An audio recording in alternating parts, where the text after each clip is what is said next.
dancing lights. Yep. Crystal fairies. Look at that out there. What's that look like? Shimmering. This is so good for your health. See, up here you don't smell any contaminated air like we do in San Pedro at all. No. None of that. But I got stuck with So a will neighbor. that be all gone What do you mean? when they close the refineries? No, They're going to close the oil tank reserves? I would think so. They You know? probably have X amount of years to decontaminate that whole area, which is going to be interesting because you really never Probably get will rid of take it. 20 years or more. And you never get rid of it. I sold a house Yeah. on 214th in Vermont, and they had to sign a disclaimer.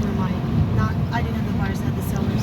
The buyers had to sign a disclaimer that no matter what happened to them, they would not sue because Shell used to dump the tires from their trucks. These homes you're talking about? Yeah. And they melt after a while. They turn into like gummy oil.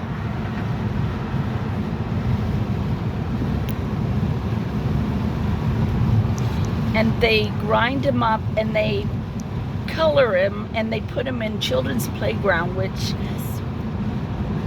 they end up, what do you call it?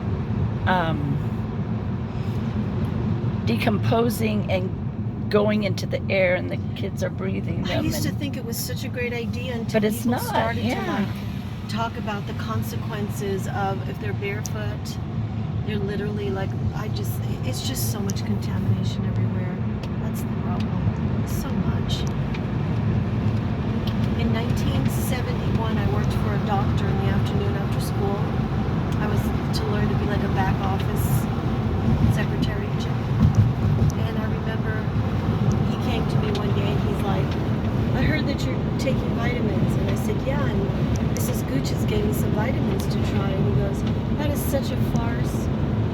He said, vitamins they're fake. They don't do anything for you. It's Maybe just, if you get it from Walgreens. they didn't have them back at Walgreens back then, but as a doctor of the old-fashioned kind, they thought vitamins were a joke. Remember AMA, American Medical Association? Yep. Now people don't believe anything their doctors say barely, unless you're like my mom. Oh, and this guy at work, I say, you should try this supplement, blah, blah. And he goes, well, my doctor says. I go to my mom goes, Dr. Abelani is so nice. I go, Mom, Dr. Abelani knew you had a tumor inside of you 10 years ago and didn't keep you on a program to come back and have it checked every year. Oh, but he's so nice. He's such a great doctor. No, Mom, he's not. He's not. You should have been on a checkup plan for it.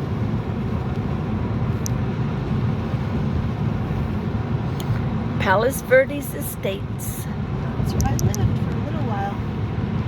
When I was a young girl, I moved here when I was 14, and my cousin drove us up this street from Redondo, and I was sitting in the back seat. You know how like your kid, you're like this up against the window, you know? I remember it was like leaning up against the window, and I was saying, one day I will live up here. One day I'll be a great lady, and I will have a home here. Imagine, I never thought I'd be by myself. I always thought it'd be like With married, the partner, right? yeah. Neither of my partners wanted to aspire to anything. Both of my partners were like, Sean was like, I'm happy with a 2-bedroom condo. And Rick was like, no, that's too much work. And I'm like, I'm going to work my ass off until I get, and I got one. I didn't know Bernie Madoff was going to come into my life, but Oh. it's a whole other story. Another podcast for